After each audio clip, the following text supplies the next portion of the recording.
Shalom à toutes et à tous et merci d'être fidèles à Gloire à Dieu, votre émission témoignage sur Lumière du Monde Télévision. De nos jours, on voit beaucoup de gens qui prient, mais hélas, on n'en voit pas assez qui reviennent sur leur part et rendent gloire à Dieu. N'ont-ils pas été guéris tous les 10? Où sont donc les 9 autres?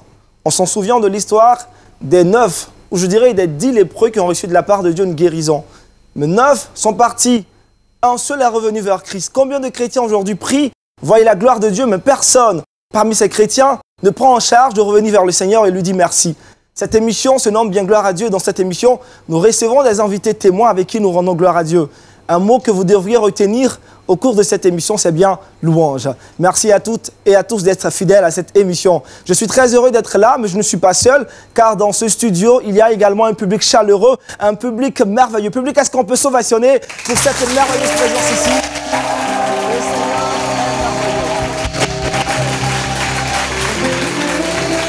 Voilà, très beau public, c'est un public extraordinaire et également l'orchestre Alléluia est avec nous qui nous accompagne depuis le début de cette très belle aventure. Cette émission également a un cachet particulier parce que nous écoutons certes des témoignages, mais il y a également un pasteur consultant avec qui nous prenons également la mesure de la Bible. Et aujourd'hui, notre pasteur consultant est bien le pasteur Félix Kwame que je demande public, on va l'ovationner, il va s'installer, il va nous rejoindre, pasteur Félix.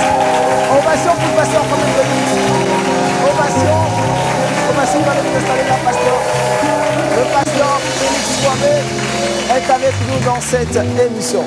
Je l'ai dit dans mes propos liminaires, un mot à retenir, c'est bien louange.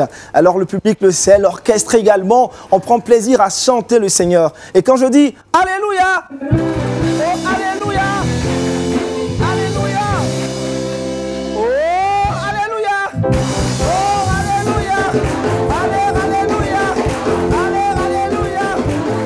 Alléluia, Alléluia,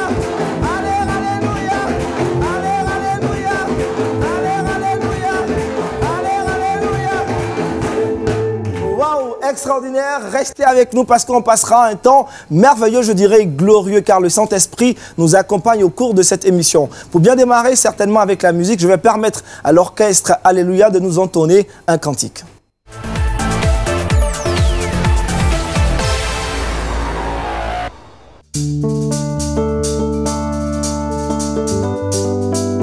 Dans le nom de Jésus, les aveugles voient, les paralytiques marchent et les sourds entendent. Parce qu'il y a un seul nom qui a été donné sur la terre comme au ciel. Il y a un nom, ce nom vient du ciel. Ce nom fait des merveilles, ce nom c'est Jésus. Il y a un nom, ce nom vient du ciel. Ce nom fait des merveilles, ce nom c'est Jésus. Tu peux le dire avec moi, il y a un nom. Il y a un nom. Ce nom vient du ciel. Ce nom fait des merveilles. Ce nom c'est Jésus. Il y a un nom.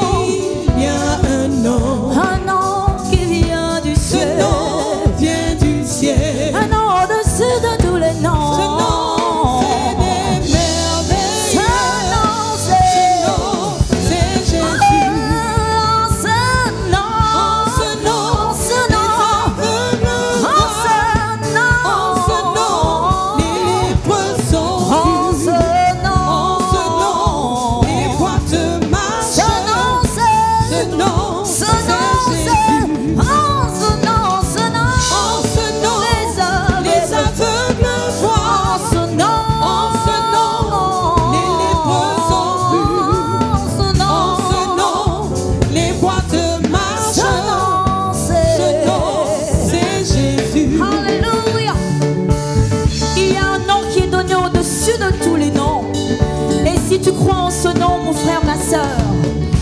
seras rétabli, tu seras repositionné, tu trouveras la solution. Ce nom, c'est Jésus. En ce nom, les aveugles voient. En ce nom, les lépreux sont vus. En ce nom, les boiteux marchent. Ce nom, c'est Jésus. En ce nom.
Cantique fort, en ce nom, les aveugles voient, les lépreux sont purs et les boiteux marchent. Pasteur, ce nom merveilleux, c'est Jésus. Tout à fait. Il y a de nom au-dessus de ce nom. C'est ce que la Bible dit en Actes chapitre 4, le verset 12, qu'il n'y a de salut en aucun autre nom que le nom de Jésus.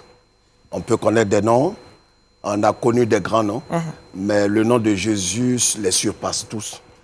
Et c'est pourquoi nous disons qu'il n'y a de salut en aucun autre nom que dans le précieux nom de notre Seigneur Jésus-Christ. Et c'est ce que notre invité du jour certainement nous dira par sa présence ici. Très chers bien-aimés, vous qui nous suivez également à travers la retransmission sur vos différentes postes de récepteurs, on a l'honneur dans cette émission de recevoir notre invité. Il est pasteur, je vais me faire fort de me lever. Il est pasteur, il est âgé de 47 ans. Ça fait maintenant 15 ans qu'il œuvre dans le ministère chrétien. Le pasteur que nous recevons est marié, il est père de 4 enfants. C'est bien le pasteur Jay Conan que nous allons maintenant recevoir par des ovations. Nous allons recevoir le pasteur Jay Conan. Pasteur, merci d'être là. Je vais aller vous installer. Merci pasteur, on est très heureux d'être avec vous dans cette émission. Vous la connaissez, gloire à Dieu, cette émission au cours de laquelle nous rendons gloire au Seigneur Jésus-Christ. Et vous êtes là aujourd'hui pour nous parler de Christ, nous raconter votre témoignage. Allez-y pasteur. C'est bien cela. Merci beaucoup. Je suis le pasteur Jay Conan Julien. Il faut dire que j'étais gendarme et en 1999, j'ai été atteint d'une maladie qui a commencé doucement. J'ai eu l'impression que c'était le palu. Après un service à Jacquesville, nous sommes revenus au camp de gendarmerie et j'ai senti dans mon corps comme s'il y avait du feu. Ça me brûlait. J'ai perdu l'appétit. Et la première réaction, il fallait tout de suite aller à l'infirmerie parce qu'on avait une infirmerie au sein de la gendarmerie. J'y suis allé, le médecin m'a vu et on m'a prescrit des médicaments. Je les ai pris, il n'y a pas eu de guérison. Après, je suis reparti Et la maladie s'empirait, la situation s'empirait. La maladie prenait de l'ampleur. Tout de suite, on m'a transféré sur Agban. Agban qui a une infirmerie plus équipée que celle de Yopougon. Et à Agban, on m'a encore suivi. Ça n'allait toujours pas. Et il faut le préciser, dans mon corps, je sens le feu. Comme si on m'avait déposé sur des braises, ou bien comme si j'étais dans une marmite. En tout cas, tout mon corps, je sentais la chaleur. Et après l'épisode d'Agban, on m'a envoyé sur Ashma. Ashma, entendez par là, hôpital militaire d'Abidjan. Et là-bas, la gendarmerie a tout pris en charge. Tout pris en charge. Le bilan de santé, toutes les analyses ont été faites, mais il n'y avait pas de solution. Et quand je dors, ce sont les gens qui sont morts dans mon village que je voyais. Et mes nuits étaient terribles. Quand la nuit, je sens que la nuit arrive, j'ai peur. J'ai peur, j'ai l'impression que je vais mourir. Et tenez-vous bien, ma maison, j'étais célibataire en ce moment. Et il n'y avait personne. Je prenais soin de fermer la porte. Mais la nuit, j'entendais des bruits. Et ces bruits-là faisaient que j'avais terriblement peur. C'était accompagné de cauchemars. De terribles cauchemars. Je prends 2 exemples parmi ces cauchemars. Le premier cauchemar, par exemple, j'ai eu l'impression que mes collègues gendarmes et moi, nous étions partis en service. Et là, il était question qu'on se rassemble quelque part. Vous savez, dans l'armée, pour rassembler les gendarmes ou bien les policiers, on siffle. Le coup de sifflet avait retenti. Il était question que tous les gendarmes se rassemblent quelque part. Et alors, j'ai vu tous les collègues partir. Je voulais les rejoindre, mais du lieu où j'étais, j'ai commencé à m'enfoncer dans le sol. Et les fourmis magnants ont commencé à sortir du sol et envahir tout mon être, tout mon corps. Et ce qui m'a plus attristé, je me réveille dans la réalité. Je vois que sur tout mon corps, de la tête aux orteils, il y a des caillots de sang. Les piqûres de maniant sont visibles et palpables. C'est la réalité. Ce qui a été vu, n'est-ce pas, en songe, est traduit, n'est-ce pas, dans la réalité. Un pur cauchemar. C'est terrible. J'avais peur. Et je maigrissais au fil du temps. Deuxième cauchemar, les collègues encore et moi, nous étions partis en service. On avait emprunté un chemin et pendant que nous y allions, j'ai vu 2 chemins. Il y a un chemin qui était propre, bien nettoyé, que tous les collègues ont emprunté. Et il y avait un autre chemin qui était touffu. Il y avait toutes sortes d'épines. Et il y avait une force. On avait l'impression qu'il y avait une ceinture à mes reins qui me tirait vers le chemin touffu. Et moi seul, j'ai emprunté le chemin touffu, le chemin où il y avait les épines. Je sors sur 2 villages.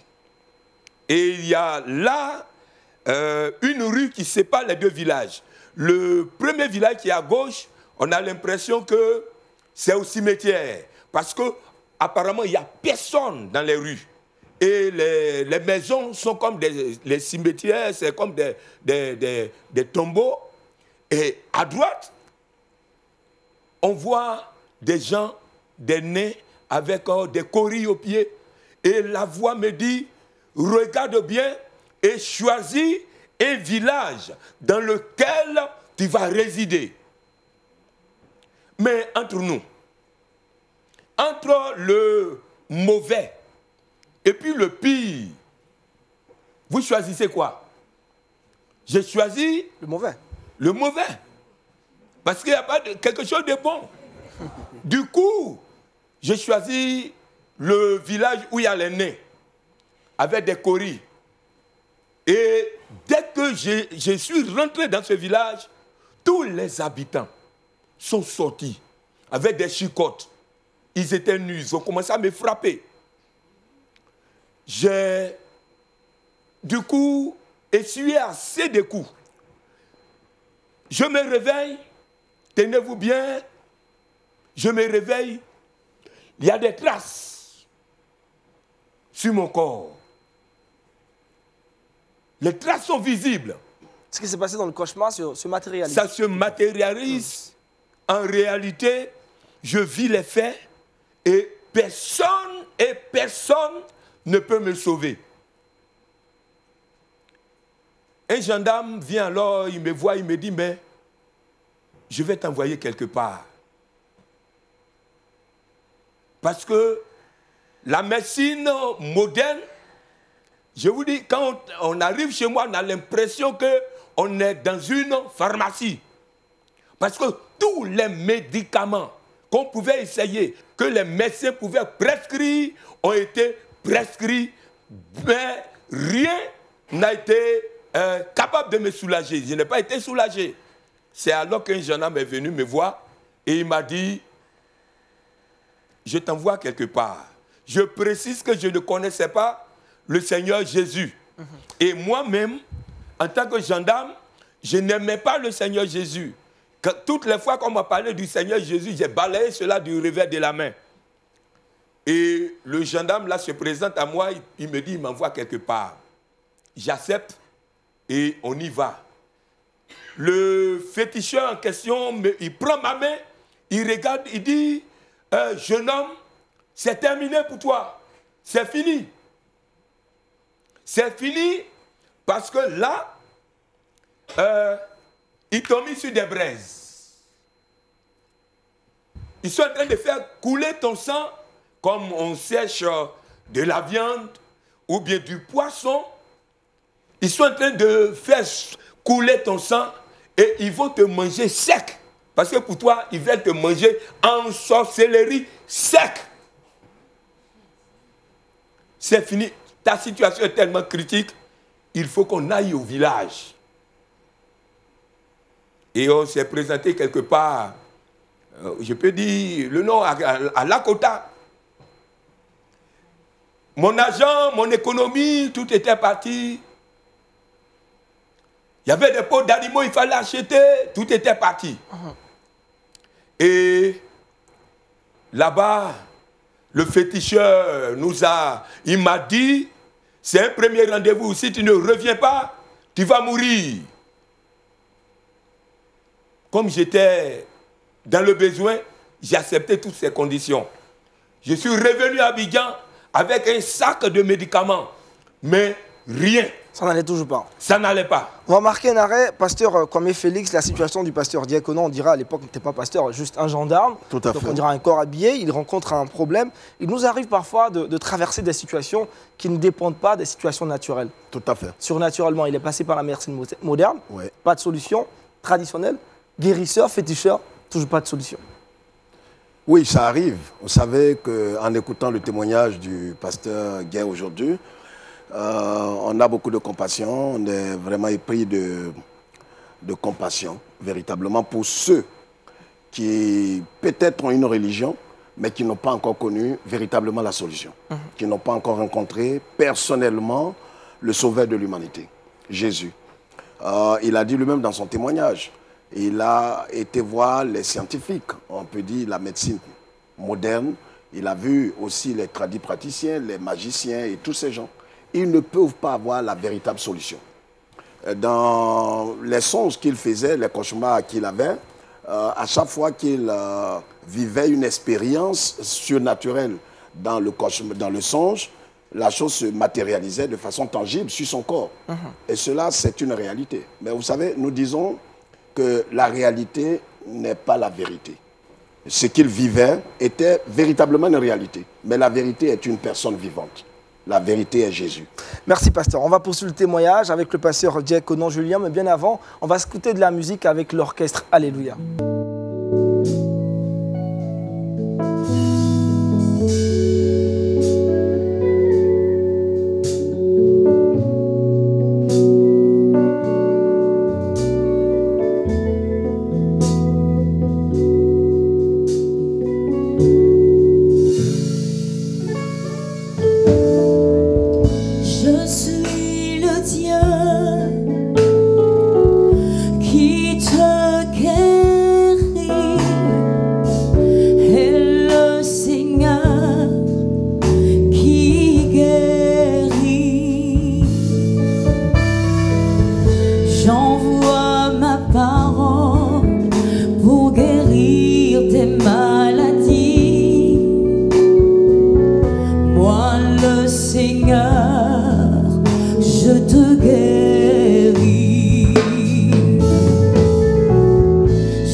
J'envoie ma parole pour guérir tes maladies. Moi le Seigneur, je te guéris. Oh, je suis le Dieu. Je suis le Dieu. Le Dieu qui te guérit. Et le Seigneur. Et le Seigneur qui guérit. J'envoie ma parole pour guérir tes maladies. Moi le Seigneur, je te guéris. Alléluia. Jésus veut guérir, Jésus veut transformer, Jésus veut guérir quelqu'un.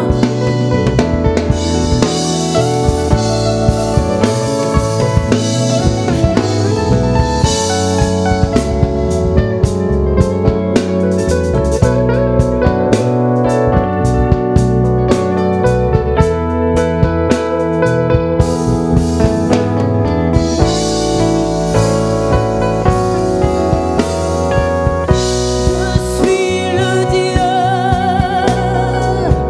qui te guérit, et le Seigneur qui guérit.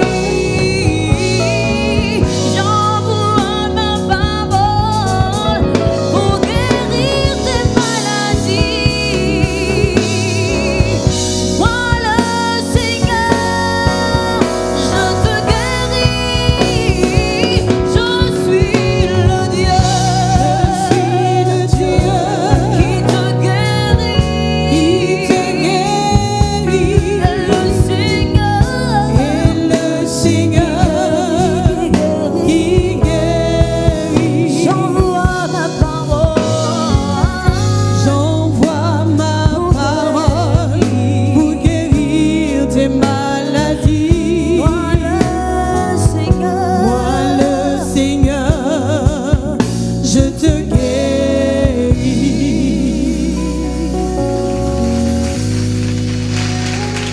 Rendons gloire à Jésus-Christ. Pasteur Diaconon Julien, à l'étape de votre récit, vous étiez revenu, disons, de Lakota. C'est Toujours avec des médicaments, mais pas de solution. C'est ça, il n'y avait pas de solution. Et la situation s'était dégradée. J'étais couché impuissant dans mon lit. J'étais devenu comme un squelette vivant. Les gendarmes, chaque jour, attendaient qu'on annonce ma mort. la preuve en est qu'une femme du village, de notre village, étant venue, quand elle m'a vu, elle a sursauté, elle dit, je vais rapidement au village, dis à tes parents de venir te chercher afin que tu ailles pour mourir. Il n'y avait plus d'espoir apparemment. C'est en ce moment que moi-même j'ai commencé à demander la mort.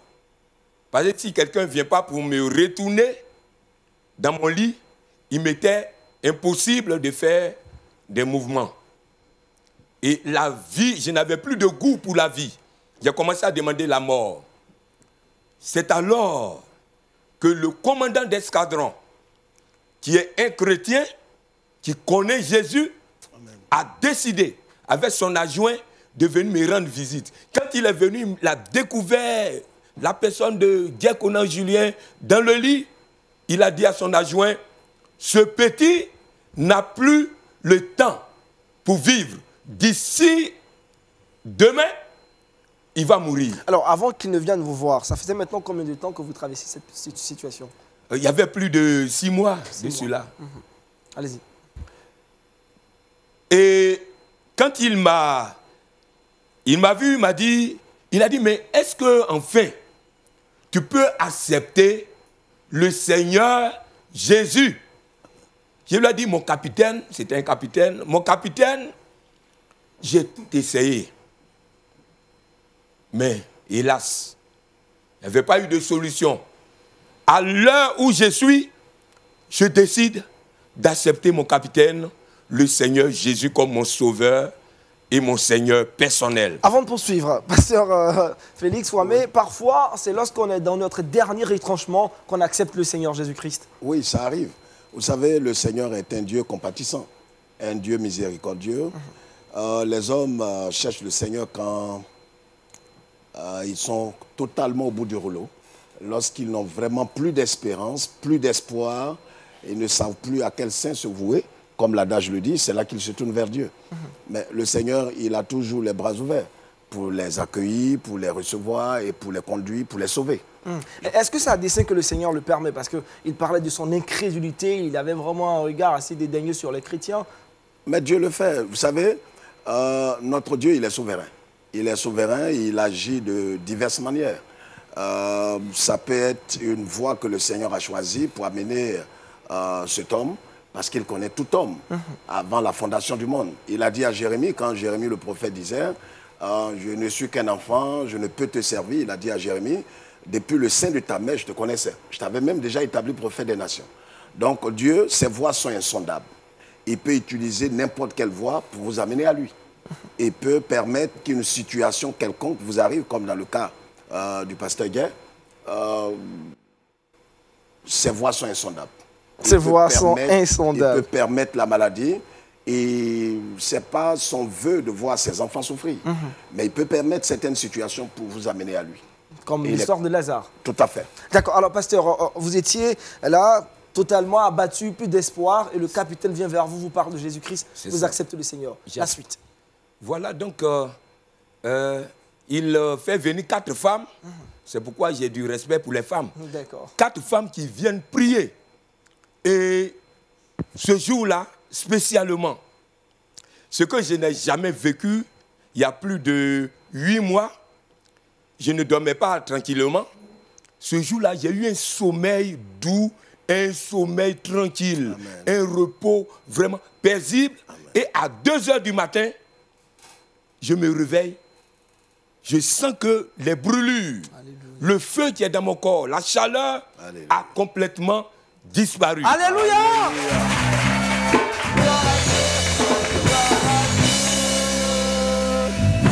Miracle, pasteur. Voilà, et donc, après ce miracle, j'ai décidé de suivre Jésus. 2 mois après, le capitaine, donc j'avais 2 mois de conversion, le capitaine me dit, bon, les gens de ton village ont appris que tu étais mort, mais Jésus t'a fait du bien. Il faut que tu partes au village pour démontrer, pour montrer à tes parents que tu es vivant, que Jésus a fait quelque chose pour toi. Donc, tout de suite, il me donne une permission. Et je me rends au village. Je précise que ma grande sœur, notre première, elle est féticheuse. Elle danse un fétiche qu'on appelle en Côte d'Ivoire un bras. Un fétiche très redoutable. Et ce jour que je suis arrivé au village, à 21h, je dormais. Elle est mariée, elle est au bout du village là-bas, elle vit avec son mari au bout du village. Et la cour familiale est au milieu du village.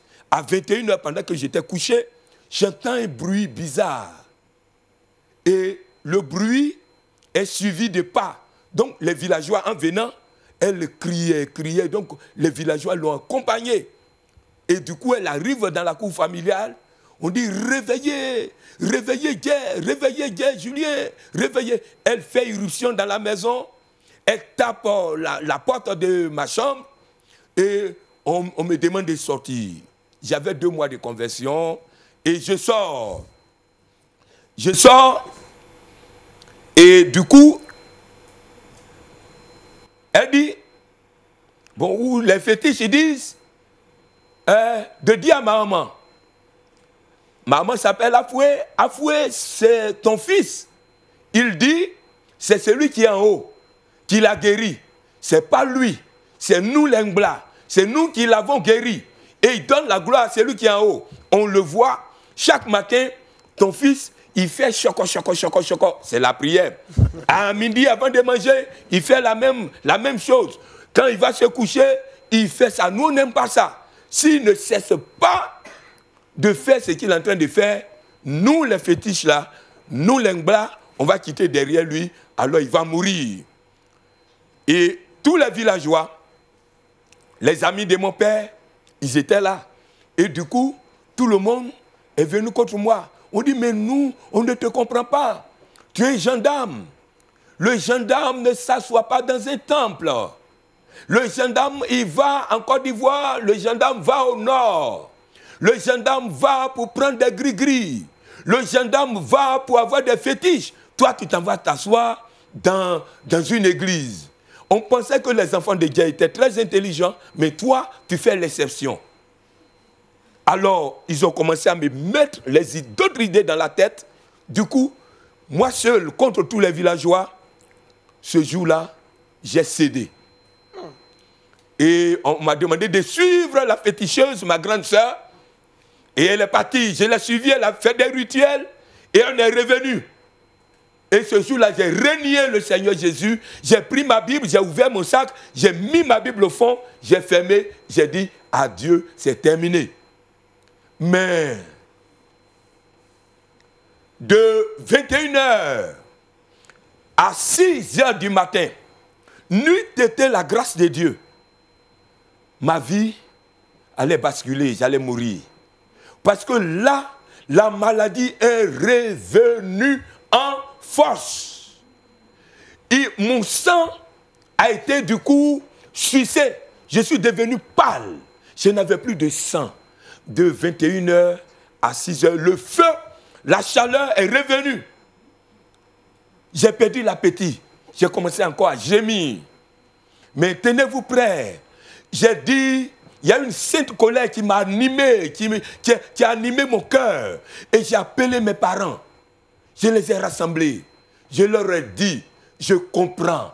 Mon esprit vient de s'ouvrir. Mon esprit vient de s'ouvrir grandement. Je comprends maintenant que c'est Jésus qui m'avait libéré, Alléluia, délivré. Parce que la même nuit que je l'ai renié, la maladie est revenue en force. Pasteur, on va marquer un arrêt là. C'est tellement intéressant ce que vous êtes en train de raconter. Pasteur Félix Kwame, oui, la marche du chrétien est parfois difficile. Quand on accepte le Seigneur, on est jeune dans la foi, on peut retomber dans les mêmes travers. N'est-ce pas?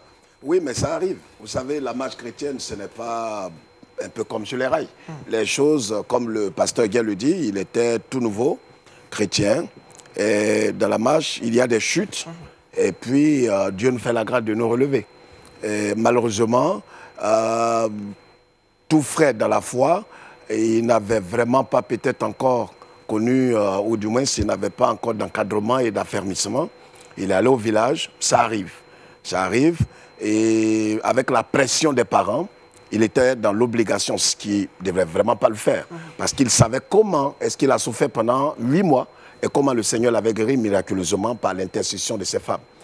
Et malheureusement, comme je le disais tantôt, il a régné le Seigneur. Et il perd la guérison. Et il perd la guérison parce que le Seigneur, vous savez, une fois, le Seigneur a dit à une femme qui avait reçu le pardon, « Va, ne pêche plus de peur que quelque chose de pire ne t'arrive. » Très souvent, les chrétiens ne comprennent pas véritablement cela. Ils disent, ben, j'ai été guéri, Dieu m'a béni, et puis bon, ben voilà, même si je ne demeure pas, alors ils font de la grâce, pour ceux, je parle de ceux qui sont d'une certaine maturité, ils font de la grâce une grâce bon marché.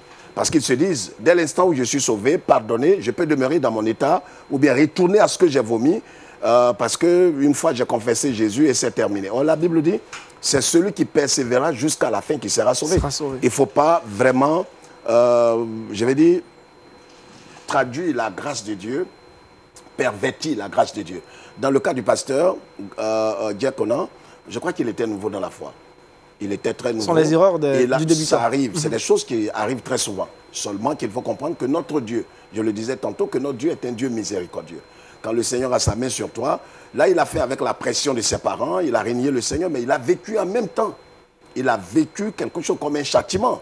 La maladie est revenue en force. Et le Seigneur lui montrait ces choses pour lui dire qu'il ne devrait pas céder. Parce que, vous savez, dans tout ce que vous recevez comme grâce, vous avez une responsabilité. La grâce n'exclut pas votre responsabilité, contrairement à ce que beaucoup pensent. Ils disent, non, mais Dieu va tout faire. Dieu ne fera pas tout. Dieu n'œuvre jamais dans la vie d'un homme sans son accord. Comprenez, le Saint-Esprit coopère, vous coopérez avec le Saint-Esprit pour que Dieu agisse dans votre vie. Et quand Dieu vous bénit, vous avez le devoir de respecter les clauses en ce qui vous concerne, parce que quand on vient à Christ, il y a des responsabilités. Vous devez respecter véritablement ce que Dieu vous demande de faire, honorer le Seigneur, sinon vous allez retomber et la situation deviendra pire comme il a vécu. Bien compris, pasteur. On va poursuivre le témoignage, mais bien avant, je veux me rassurer qu'il y a un public dans ce merveilleux studio. Est-ce qu'on peut montrer notre présence encore public? Est-ce qu'on peut manifester notre présence ici? Est-ce qu'on est là? Wow. Un public attentif à ce témoignage. On va repartir encore avec l'orchestre Gloire à Dieu pour un autre cantique.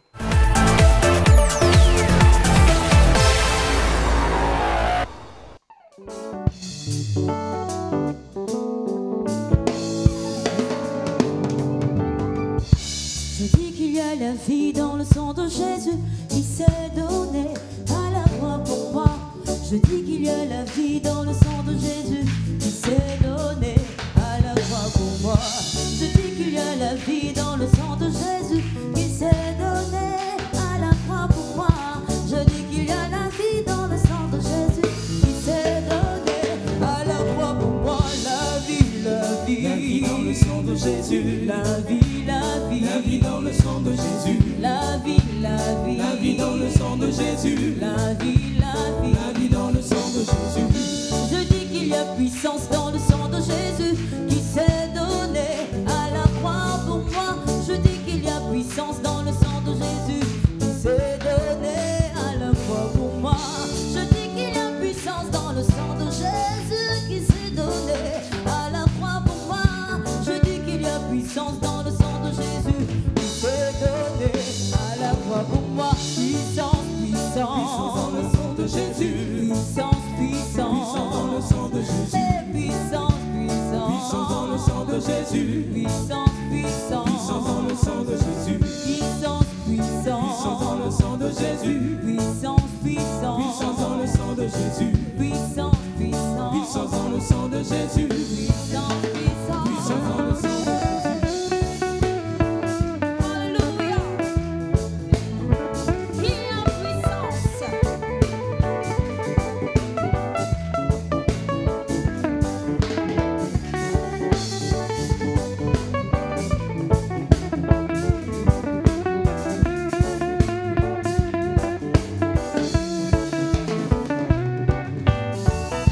Je dis qu'il y a victoire dans le sang de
à Jésus-Christ. Si vous venez à peine de nous prendre en marche, vous suivez Gloire à Dieu sur Lumière du Monde Télévision.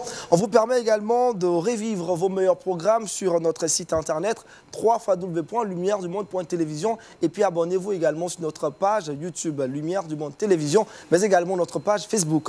Pasteur Diaconan Julien, on revient vers vous. Alors une sainte colère va vous habiter après, je dirais, cette défaite devant les villageois et devant les féticheurs. Effectivement, après cette défaite-là, et quand le Seigneur m'a, disons, ouvert les yeux sur la situation, j'ai appelé mes parents. Je leur ai dit qu'à l'instant même, leur point de vue ne comptait plus. Et que je m'engageais à suivre Jésus. Parce que la nuit où j'étais en train de mourir, eux, ils dormaient. Donc, pour cela, je m'engage pour toujours à suivre le Seigneur Jésus. Je leur demande la permission d'aller sur Abidjan. Et ils m'ont accordé la permission. Donc, doucement, quand je suis arrivé à Abidjan, je ne pouvais pas me déplacer, mais doucement, j'ai pris un taxi et je suis allé au temple. Et arrivé là-bas, je me suis agenouillé, j'ai dit au Seigneur, tu m'avais guéri, j'ai donné la gloire aux fétiches, mais pardonne-moi. Mes yeux se sont ouverts. Je reconnais maintenant que c'est toi. Au moment où j'étais en train de prier, on avait l'impression qu'on versait de l'eau sur moi. Le lieu où j'étais, en tout cas, il y avait la sueur qui sortait de tout mon corps. Mais comme si c'est l'eau qu'on versait sur moi. Et au moment où je finissais ma prière, je recevais totalement la guérison. Alléluia! Alléluia, alléluia, alléluia. Pasteur, on va poursuivre, mais Pasteur Félix Kwame, la grâce est toujours disponible avec Jésus-Christ. Tout à fait, tout à fait. Notre Seigneur est le Seigneur de la grâce. La Bible dit que la loi est venue avec Moïse et la grâce avec Jésus. C'est ce que la Bible dit. Et malgré tout ce qu'il a vécu, comme l'avez dit vous-même tout à l'heure, il a connu, il a donné la gloire à l'ennemi, au diable, il a été vaincu lui-même.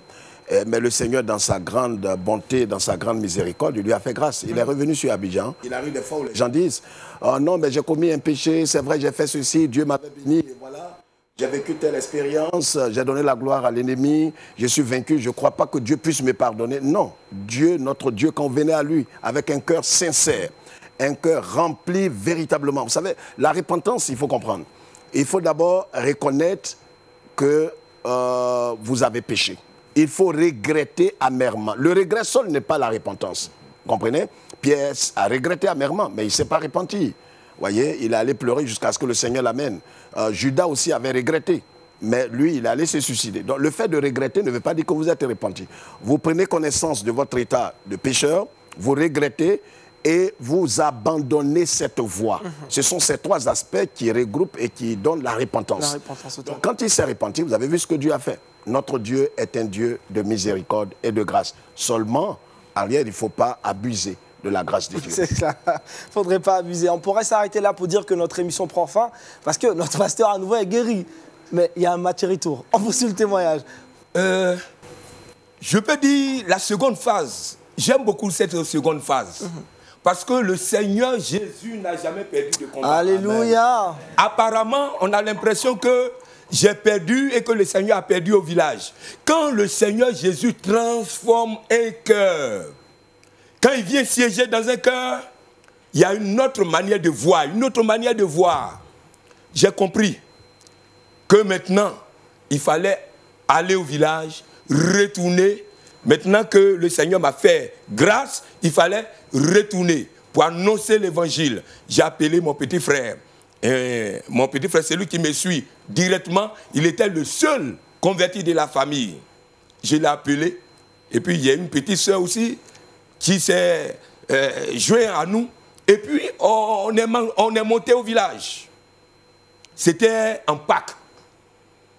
Et quand on est arrivé, on a pris le soin, d'abord, chez moi, à la maison, de prier, de jeûner et d'aller au village pour aller annoncer l'évangile. On arrive On a beaucoup prié pour la grande sœur, la féticheuse. On arrive et on demande au chef du village, il n'y a pas d'église, on demande au chef du village de nous accorder leur maison, la maison où ils achètent leur cacao pour stocker. Et le chef du village était d'accord. On a fait notre culte dans ce lieu. À notre grande surprise, pendant que nous trois, nous y étions, la féticheuse, notre grande sœur, est dans la petite foule que nous avons invitée. Parce que la veille, on a pris le temps de sillonner le village, de prier pour quelques malades à qui Dieu a fait grâce. Et ces malades-là étaient comme nos fidèles ce jour. Et parmi ces malades qui ont été guéris, qui étaient là, notre sœur, étant à la maison, elle dit son cœur battait très fort. Elle ne pouvait pas tenir. Elle s'est dit, mais tiens, la voix lui disait, va rejoindre tes frères qui sont là-bas. Ils sont en train de prier. Va là-bas, va les rejoindre. Et elle s'est lavée. Elle a pris ses enfants et dit, allons. Sur la route, les autres adorateurs de fétiches l'ont arrêté. Tu vas où? Toi, c'est toi qui nous consultes ici au village. Tu t'en vas dans cette histoire de Jésus. N'y va pas. Si tu vas, les bras vont te tuer, les fétiches vont te tuer. Elle dit, mais quoi de plus normal? Si je m'en vais et que je meurs dans la main du Créateur, mais où est mon problème? Mais je préfère aller mourir dans la main de Dieu. Et elle s'est entêtée, elle est venue. Quand elle est venue, elle était là, on lève la tête, elle est assise parmi nos invités. On a pris un petit cantique qu'on entonnait. Ce cantique-là disait aux esprits mauvais de dégager, pour donner place à Jésus. Quand on entonnait le cantique, les fétiches l'ont prise avec force, avec puissance. L'aspect de ma grande sœur avait changé. Si quelqu'un était peureux, tu ne pouvais pas la regarder, la fixer. Les yeux étaient devenus rouges. Elle était devenue comme un brigand, un loupard. Elle s'est levée avec puissance. Les yeux hagards, les yeux rouges. Et elle a commencé à foncer vers nous. Du coup, elle avance avec des cris. Elle avance, elle avance, elle avance. Et là où il y avait notre chair, quand elle est arrivée à côté, il y a quelqu'un qui assistait, qui a couru pour aller au village, dans le village, pour alerter les villageois, pour dire à l'heure où on vous parle, il y a une scène dans la maison GVC de ce village. Que Guy Julien, Guy connaît Julien, Guy Kwadio Lambert, qui est mon petit frère direct, Guy Aou Colette, qui est notre petite sœur, ont blagué leur sœur, ont menti à leur sœur, et leur sœur qui est féticheuse, elle s'est levée, elle est partie à l'église, les fétiches l'ont saisie. À l'instant, à l'heure où je suis en train de parler, il y a un grand combat dans le lieu, dans cette maison GVC du village, et vous pouvez venir pour suivre. Et tout le village s'est déporté sur les lieux du culte. C'est devenu un spectacle. Un spectacle. Et du coup, la maison était remplie. Le dehors, c'était plein. On avait du mal quand on regarde aux fenêtres, je regarde à la fenêtre, il n'y a plus d'air, tout est occupé. À la porte, il y a du monde fou. Et ce qui nous étonnait, c'est que tout le village, puisque c'est leur fétiche, tout le village supporte notre grande sœur, la féticheuse, avec son fétiche. Et nous, on est trois. Il y a un monsieur qui s'est levé et qui a commencé à magnifier le fétiche, qui disait Mbla garçon, Mbla qui ne recule pas. Mbla. Et pendant ce temps, on voyait, elle était en colère. Et elle avançait, elle avançait, elle avançait. Puis à 1 mètre, elle s'arrête, elle tend la main. Elle dit, si vous êtes garçon, que vous êtes venu dans ce village pour nous chasser, nous les Mbla, voici ma main, saluez-moi. La main est tendue. Les villageois scandent. Les villageois crient Mbla, Mbla, Mbla, Mbla. La main de la féticheuse étendu devant nous. Que faut-il faire? On était à l'écoute de la voix de Dieu. Les villageois pensaient qu'eux, ils avaient gagné. Et à l'instant, mon petit frère l'a fixé. Et mon petit frère lui a dit, selon 1 Jean 4, verset 4, petits enfants, vous êtes des dieux. Et l'esprit qui est en vous est plus fort que l'esprit qui est dans le monde. On n'a pas peur. On n'a pas peur de toi. Tes yeux rouges là ne nous effraient pas. Et mon petit frère dit, Seigneur, demande un garçon. On n'est pas garçon. Mon grand frère Julien n'est pas garçon. Ma petite soeur n'est pas garçon. Moi, je ne suis pas garçon. On demande l'intervention d'un garçon. Mais nous marchons. Ce qui fait notre fierté. Nous marchons avec un garçon. Nous connaissons un garçon. Nous avons pour père un garçon. Nous avons pour roi un garçon. Seigneur, on demande l'intervention d'un garçon. Quand mon petit frère a pris la parole, aussitôt, ses pieds se sont ramassés. Alléluia!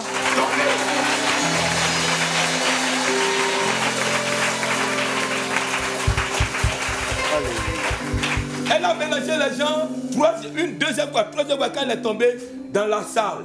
Tous ceux qui étaient remplis de mauvais esprits, on entend, ça tombe, ça tombe, ça tombe dehors. On voyait, les gens étaient couchés de partout. Le monsieur qui est en train de glorifier une blague, il a commencé à fuir. Il dit, mais les enfants là, quel pouvoir! Mais est-ce que vous avez regardé dans leur poche? S'il n'y a pas un fétiche, on a dit, c'est Jésus qui est dans leur poche. Alléluia! Gloire à Jésus-Christ! Gloire à Jésus-Christ! Gloire à Jésus-Christ! Ma maman qui pleurait, ma maman dit, je me donne à votre Dieu. Mes frères, mes soeurs, nous nous donnons à votre Dieu. Le mari de ma grande soeur, le mari dit, moi-même là, et mes enfants, nous nous donnons à votre Dieu. Rentrez dans sa maison, faites sortir les statuettes, les œufs pourris qu'elle prenait pour adorer les fétiches là, brûlez-les, nous nous donnons au Seigneur. Et ils se sont donnés. Ma grande soeur est aujourd'hui une servante de l'Éternel, bien remplie du Saint-Esprit. Que la gloire devienne au Seigneur Jésus. Merci, pasteur Diacono. Est-ce qu'on peut donner gloire à Jésus-Christ par les ovations? Est-ce qu'on peut donner gloire à Jésus-Christ par les ovations?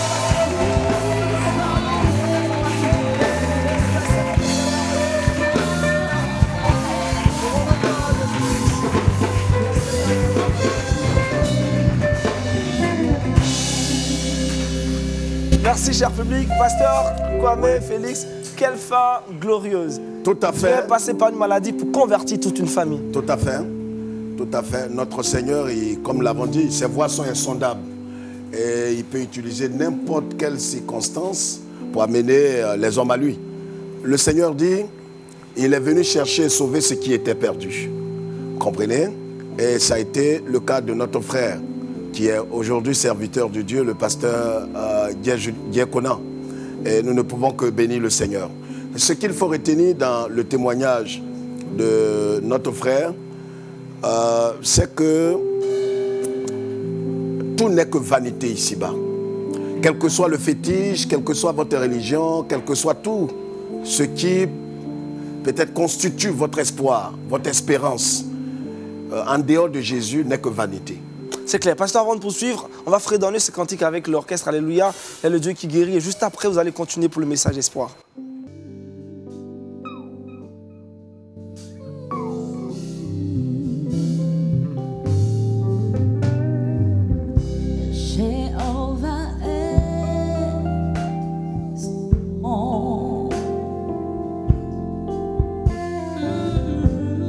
Jéhovah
douter, de t'inquiéter, parce qu'il combattra pour toi.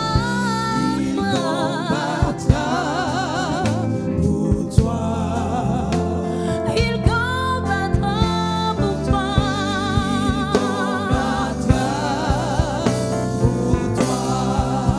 Il est le puissant guerrier. Fort dans les combats. Il combattra Pour toi. C'est le puissant guerrier. Puissant guerrier. Fort dans les Il combattra pour toi.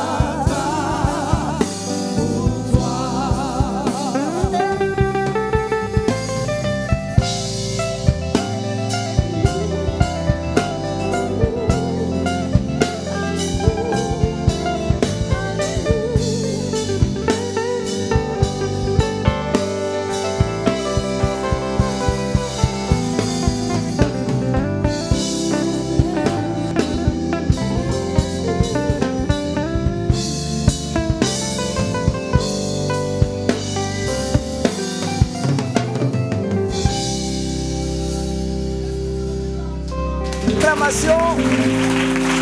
Gloire au Seigneur Jésus-Christ. Jéhovah est son nom, fort et puissant, guerrier. Pasteur, c'est un témoignage édifiant. À l'instant, il y a certainement des personnes en suivant cette émission qui traversent aussi des problèmes, des situations difficiles. Un message d'espoir pour eux à travers Jésus-Christ. Oui, nous le disions tantôt, en écoutant le témoignage du pasteur Guerre, nous disons qu'il y a une histoire similaire, comme l'avait dit à l'entame de cette émission. En Jean chapitre 11, vous connaissez bien l'histoire de Lazare. Lazare qui était pratiquement le seul homme, le seul homme qui, dans une famille de deux sœurs, on parle pas, la Bible ne fait pas mention de leurs parents, mais quelque chose de tragique est arrivé à cette famille, un peu comme ce que notre frère a vécu. Comprenez? Lazare est tombé malade, c'était un ami de Jésus. Lui, il était un ami de Jésus. Voyez, il était un ami de Jésus et cela ne l'a pas vraiment exempté de toutes sortes d'attaques et de toutes sortes de maladies. Contrairement à ce qu'on pense aujourd'hui, dès que vous venez à Jésus, vous n'allez plus connaître des difficultés, des attaques.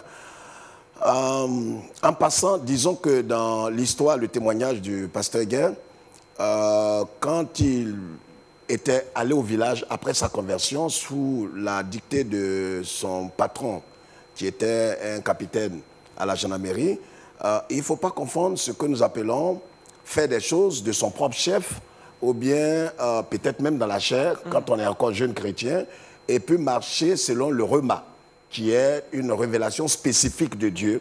Dieu vous donne une révélation spécifique pour quelque chose de spécifique.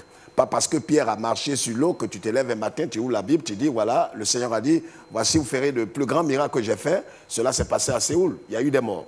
À chaque fois que les gens ont voulu imiter des hommes de la Bible, sans une parole authentique reçue du Seigneur, vous allez périr. D'accord? Donc, le fait que le pasteur Guy avait vécu en son temps, il faut se demander, est-ce que réellement Dieu lui avait donné la permission d'aller au village à ce moment précis? Ça, c'était une parenthèse. Et puis, la défaite qu'il a eue là-bas, ce n'était pas la défaite du Christ. J'ai dit que même quand vous recevez la grâce de Dieu, vous avez une responsabilité. Sa responsabilité, comme Jésus avait dit à ce fou qui avait été guéri, va dans ton village et rends témoignage de ce que Dieu a fait pour toi. Donc, sa responsabilité consistait à aller glorifier Dieu. Mais là-bas, il a fléchi genou et le Seigneur l'a corrigé. C'était une parenthèse. Revenons sur l'histoire de Lazare. Il est tombé malade, gravement, comme notre frère Guerre était tombé malade. Et dans le cas de Lazare, est que les sœurs de Lazare envoyaient un messager, un émissaire pour aller dire à Jésus, celui que tu aimes tant est gravement malade. Pour dire que vous pouvez être chrétien, engagé. Lui n'était même pas chrétien. Mais vous pouvez être chrétien, connaissant le Seigneur, rempli du Saint-Esprit et tombé malade et traverser des moments difficiles. D'accord? Lazare meurt. Naturellement qu'ils ont fait l'enterrement. Et puis, Jésus arrive. Jésus arrive après l'enterrement de Lazare. Cela faisait déjà 4 jours. pour dire que quand il n'y a plus d'espoir, notre Dieu est le Dieu de tout espoir. Alléluia. Là où il n'y a plus d'espérance, Jésus pouvait venir quand Lazare était malade. C'est pourquoi sa sœur Marthe et Marie ont repris Jésus à leur manière pour dire à Jésus, tu aurais dû venir quand il était malade. Maintenant qu'il est décédé, et il n'est pas simplement décédé, ça fait 4 jours qu'il sent, parce qu'il a été enseveli, tu n'as aucune capacité de ramener quelqu'un qui est mort à la vie. Jésus dit, je ne suis pas venu juste pour le ressusciter, mais parce que moi-même, je suis la résurrection et la vie. Vous comprenez? Jésus n'apporte pas simplement la résurrection, il est lui-même la résurrection. Pour dire, et Jésus va aller leur dire, mais où est-ce que vous l'avez mis? Il y a une responsabilité toujours dans ce que Dieu fait. Vous avez une responsabilité. Jésus, qui vient consoler ses 2 sœurs, pouvait leur dire, je vais enlever la pierre parce que je vais nous consoler. Mais il leur dit, c'est vous qui avez mis la pierre là, enlevez la pierre, et puis je vais glorifier le nom de Dieu. Il élève les mains, Jésus prie et il dit, Père, je te remercie de ce que tu m'as exaucé. Pendant que Lazare est encore couché. C'est une action de foi. Alors, Jésus parle, Lazare sort du séjour des morts. Comme notre frère Guy est sorti du séjour des morts. Quand vous écoutez le témoignage du pasteur Guy aujourd'hui, vous avez beaucoup de frissons. Vous êtes rempli vraiment de gratitude envers Dieu. De gratitude envers Dieu. Et je veux profiter de l'occasion pour dire à tous ceux qui nous suivent, où que vous soyez, quoi que vous fassiez, vous avez peut-être emprunté le chemin de l'égarement, ou vous êtes mis peut-être dans de l'idolâtrie, dans le fétichisme, peut-être même dans des sociétés secrètes. Aujourd'hui, vous avez peur d'abandonner ces choses. Vous dites certainement que si j'abandonne cette voie de fétiche, cette voie des sociétés secrètes, c'est sûr qu'ils vont avoir ma peau. Mais je voudrais vous rassurer, Dieu, Conan est sorti de là, il est vivant et sert le Seigneur. Il est un témoin vivant de la puissance de notre Dieu. Aujourd'hui même, vous entendez cette parole, le Seigneur dit en Hébreux chapitre 3, le verset 8, aujourd'hui si vous entendez la voix du Seigneur, n'endurcissez pas votre cœur. Ne remettez pas à demain ce qui peut être fait aujourd'hui.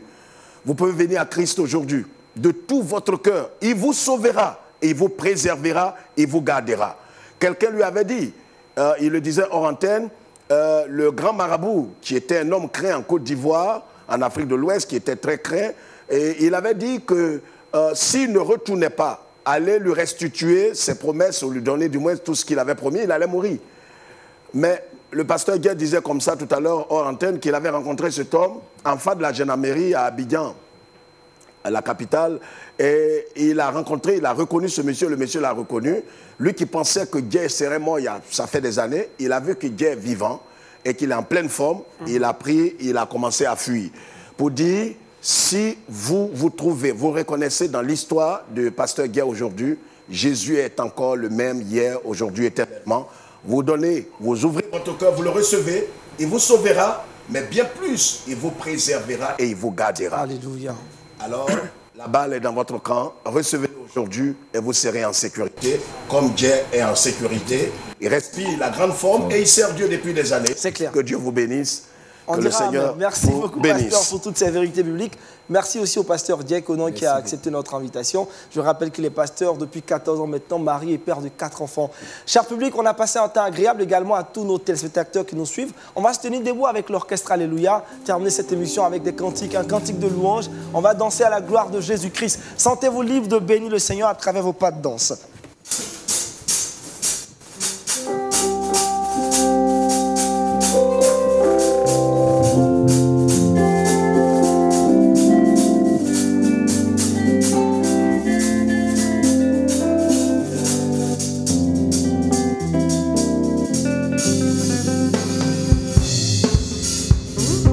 Qui peut encore dire que tu n'es pas Seigneur? Jésus.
tout près